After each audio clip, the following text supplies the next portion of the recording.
नमस्कार, आप देख रहे हैं जन एक्सप्रेस और मैं हूं आपके साथ शिवांशी त्रिपाठी। कभी कभी लोकतंत्र में आवाज सिर्फ उठाई नहीं जाती, उससे इतनी मजबूती से उठाना पड़ता है कि आवाज ऊपर तक पहुंचे और सत्ता में बैठे लोगों को भी उस आवाज को सुनना पड़े। झारखंड में छात्रों के आंदोलन से जुड़ी एक ऐसी ही बड़ी खबर सामने आई है। 24 दिनों का आंदोलन, 16 दिनों की भूख हड़ताल और आखिरकार सरकार को लेना पड़ा बड़ा फैसला।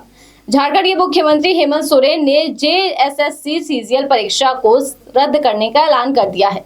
इसके साथ ही विवादों में रही एजेंसी TDPL से कराई गई परीक्षाओं को भी रद्द करने का फैसला लिया गया है। यानी जिस परीक्षा को लेकर झारखंड के छात्र लंबे वक्त से सड़कों पर थे, जिसको लेकर आंदोलन चल रहा था, अब उस परीक्षा को ही रद्द कर दिया गया है।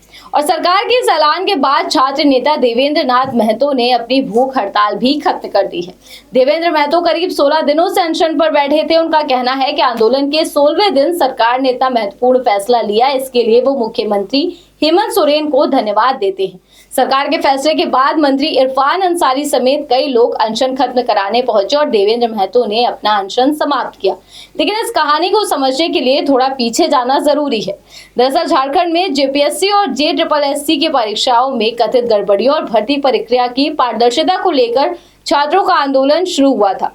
आंदोलन धीरे धीरे बड़ा होता गया। रांची में धरना प्रदर्शन शुरू हुआ, फिर छात्रों ने अपनी मांगों को लेकर प्रदर्शन तेज किया और 10 अगस्त को विधानसभा घेराव का ऐलान भी किया। इस दौरान बड़ी संख्या में छात्र विधानसभा की तरफ पैदल मार्च करते नजर आए। प्रदर्शन के दौरान बैरिकेडिंग तोड़ने और पत्थरबाजी की घटनाओं के बाद पुलिस ने बल प्रयोग भी किया। यानी मामला सिर्फ परीक्षा तक सीमित नहीं रहा, बल्कि ये सरकार और आंदोलनकारी छात्रों के बीच बड़ा टकराव बन गया। इस बीच देवेंद्र महतो ने भूख हड़ताल शुरू कर दी।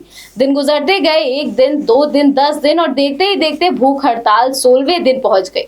इस दौरान लद्दाख के पर्यावरण कार्यकर्ता सोनम वांगचुक ने भी देवेंद्र महतो से वीडियो कॉल पर बातचीत की। महतो ने कहा कि वांगचुक के समर्थन और मार्गदर्शन से आंदोलन को मदद मिली है।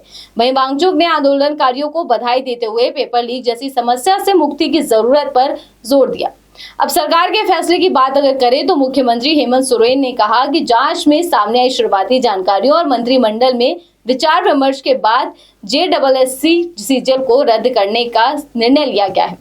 साथ ही TDPL द्वारा कराई गई परीक्षाओं को भी रद्द करने की बात कही गई है। लेकिन कहानी यहाँ पूरी तरह खत्म नहीं होती, क्योंकि छात्रों की मांग सिर्फ परीक्षा रद्द कराने तक सीमित नहीं थी। वे चाहते थे कि परीक्षा व्यवस्था में गड़बड़ियों की निष्पक्ष जांच हो, जिम्मेदार लोगों पर कार्रवाई हो और भविष्य में ऐसी स्थिति दोबारा पैदा ना हो।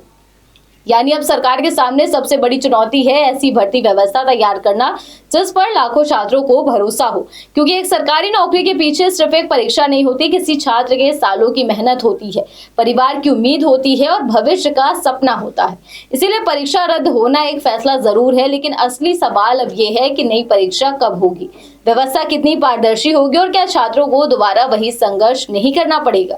फिलहाल झारखंड में 24 दिनों से चल रहा छात्र आंदोलन एक बड़े सरकारी फैसले के बाद नए मोड़ पर पहुंच गया है। 16 दिन का अनशन खत्म हो गया है, परीक्षा रद्द हो गई है, लेकिन छात्रों की नजर अब सिर्फ एक चीज पर है कि क्या अगली बार भर्ती व्यवस्था सच में भरोसे के लायक होगी।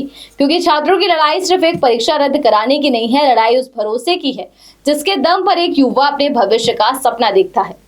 फिलहाल आज इस खबर में बस इतना ही। देश दुनिया की ऐसी तमाम खबरों को जानने के लिए आप जुड़े रहिए जन एक्सप्रेस के साथ। धन्यवाद।